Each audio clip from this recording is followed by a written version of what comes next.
Halo guys, kembali lagi di channel gua, Big NS. Kali ini kita bakal ngebahas sesuatu yang seru tapi juga penting banget, yaitu kesalahan yang gua lakuin waktu beli mobil baru. Siapa sih yang nggak mau punya mobil baru? Kelihatan keren, wangi mobil baru, berasa sultan. Tapi jangan sampai euforia punya mobil baru bikin kita lupa diri dan akhirnya malah bikin dompet menjerit. Gua kejebak sama cicilan mobil dan biaya servis yang tiba-tiba nongol, atau bahkan sampai lupa bayar pajak. Nah, di video kali ini, gue bakal kasih tahu beberapa kesalahan yang gue lakuin waktu beli mobil baru, dan yang pasti, gimana cara menghindarinya. So, buat kalian yang lagi ngebet pengen ganti mobil atau mungkin baru pertama kali mau beli mobil, simak video ini sampai habis ya. Jangan sampai kejadian sama kalian. Oke guys, kesalahan pertama yang gue lakuin adalah mengabaikan perhitungan cicilan mobil. Sering banget kan kita tergiur sama iming-iming DP murah atau cicilan ringan, tapi pas sudah jalan beberapa bulan, malah bikin pusing sendiri. Coba bayangin, gaji bulanan udah kepotong buat bayar cicilan mobil, tapi kebutuhan hidup yang lain masih banyak banget. Udah gitu. Belum lagi kalau tiba-tiba ada pengeluaran mendadak. Bisa-bisa tabungan ludes. Nah, biar nggak kejadian kayak gitu, sebelum beli mobil, pastiin dulu deh, kalian udah ngitung dengan cermat kemampuan finansial kalian. Jangan cuma fokus sama harga mobil atau DP-nya aja, tapi perhatiin juga jumlah cicilan per bulan, bunga pinjaman, dan tenor pembayarannya. Kalian bisa kok manfaatin simulasi kredit yang biasanya suka disediain sama dealer atau bank. Masukin aja data-data yang diperlukan, nanti langsung keluar deh perkiraan cicilan per bulannya.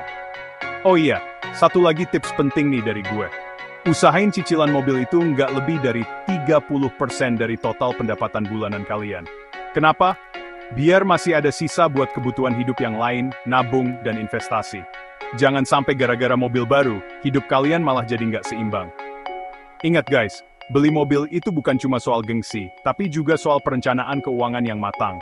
Jangan sampai kebablasan, dan akhirnya malah bikin hidup jadi susah. Lanjut ke kesalahan kedua yang gak kalah penting, yaitu melupakan biaya servis dan perawatan. Banyak yang mikir, mobil baru kan masih mulus, ngapain diservis? Eits, tunggu dulu.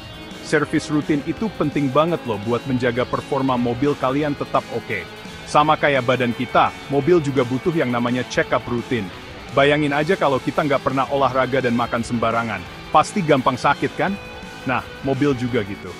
Servis berkala itu bisa meliputi ganti oli, perawatan rem, sampai perbaikan kecil atau penggantian suku cadang. Biaya servis ini memang kelihatannya sepele, tapi kalau diakumulasikan dalam setahun, lumayan juga loh. Nah, biar nggak kaget, sebelum beli mobil, cari tahu dulu dong jadwal servis yang dianjurkan sama pabrikannya. Biasanya sih, ada di buku manual atau bisa tanya langsung ke dealernya. Setelah itu, kalian bisa tanya juga estimasi biaya servisnya. Dengan begitu, kalian bisa siapin budgetnya dari jauh-jauh hari, dan nggak bakal kaget lagi kalau tiba-tiba mobil harus masuk bengkel. Kesalahan selanjutnya yang gue lakuin dan bikin kepala cenut-cenut adalah mengabaikan pajak kendaraan. Yup, pajak kendaraan bermotor atau PKB ini memang suka bikin kita garuk-garuk kepala yang nggak gatal. Apalagi buat mobil baru, pajaknya biasanya lebih gede. Apalagi kalau kapasitas mesin dan harga mobilnya lumayan. Bayangin aja, udah susah-susah nabung buat beli mobil.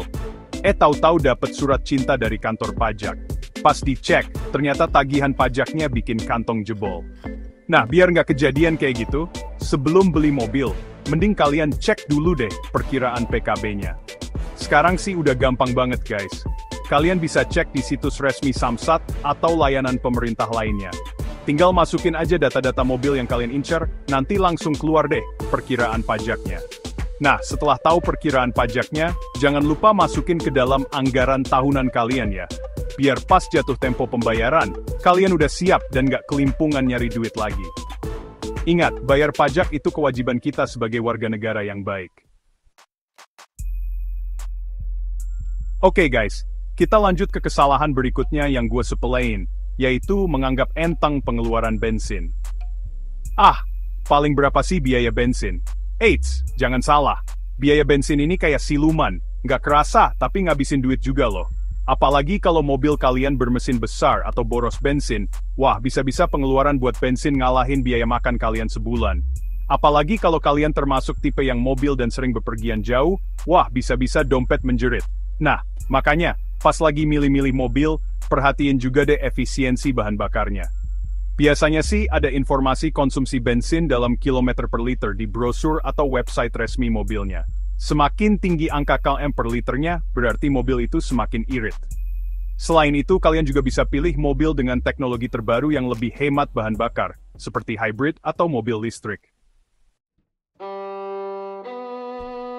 Nah, sekarang kita masuk ke kesalahan yang agak pahit nih, yaitu mengabaikan penurunan nilai jual mobil. Yup, ini adalah kenyataan pahit yang harus kita terima sebagai pemilik mobil. Mobil itu termasuk barang yang nilainya terus menurun seiring waktu.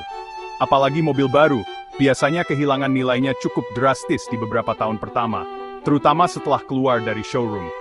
Nah, hal ini bisa jadi masalah kalau suatu saat kalian berencana untuk menjual mobil kalian. Bisa-bisa harga jualnya jauh banget dari harga beli, rugi bandar deh. Nah, biar kerugiannya nggak terlalu besar, ada beberapa tips nih yang bisa kalian terapin. Pertama, pilihlah merek dan model mobil yang dikenal memiliki nilai jual kembali yang stabil. Biasanya sih mobil-mobil Jepang atau mobil-mobil yang laris di pasaran punya harga jual yang lebih bagus. Kedua, rawatlah mobil kalian dengan baik. Mobil yang terawat dengan baik tentu saja punya nilai jual yang lebih tinggi dibandingkan mobil yang jarang diservis dan banyak baret-baretnya.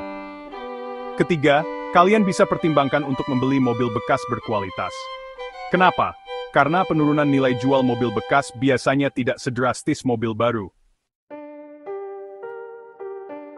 Dan kesalahan terakhir adalah kurangnya perencanaan finansial menyeluruh. Gue yang terburu-buru beli mobil tanpa ngitung dulu total cost of ownership (TCO) atau total biaya kepemilikan kendaraan. Padahal, TCO ini penting banget loh, buat mastiin kita sanggup nggak membiayai mobil tersebut dalam jangka panjang. TCO itu nggak cuma sekedar cicilan mobil aja guys, tapi juga termasuk biaya-biaya lainnya seperti pajak, bensin, asuransi, dan lain-lain. Nah, biar nggak salah hitung, sebelum beli mobil, coba deh kalian buat daftar semua pengeluaran yang terkait dengan mobil.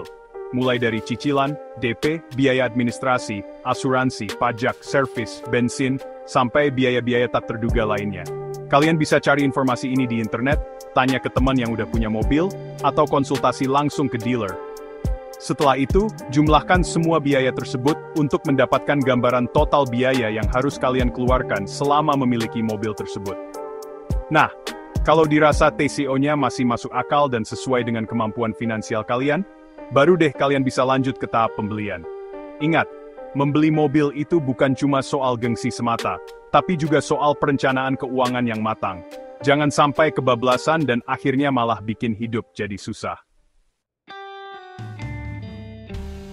Nah, itu dia guys, beberapa kesalahan yang gue lakuin waktu beli mobil baru. Intinya sih, beli mobil baru itu bukan cuma soal gengsi atau ikut-ikutan tren, tapi juga soal perencanaan keuangan yang matang. Jangan sampai kita terjebak dalam euforia sesaat, dan akhirnya malah bikin hidup jadi susah. Sebelum memutuskan untuk membeli mobil baru, pastikan kalian udah ngitung dengan cermat kemampuan finansial kalian, meneliti semua biaya yang terkait dengan kepemilikan mobil, dan memastikan bahwa mobil yang kalian beli sesuai dengan kebutuhan dan anggaran. Dengan begitu, kalian bisa menikmati mobil baru kalian dengan tenang dan nyaman, tanpa harus khawatir tentang beban keuangan yang berlebihan. Oke guys, semoga video ini bermanfaat buat kalian semua. Jangan lupa like, comment, and subscribe channel Big NS untuk video-video informatif lainnya. Sampai jumpa di video selanjutnya.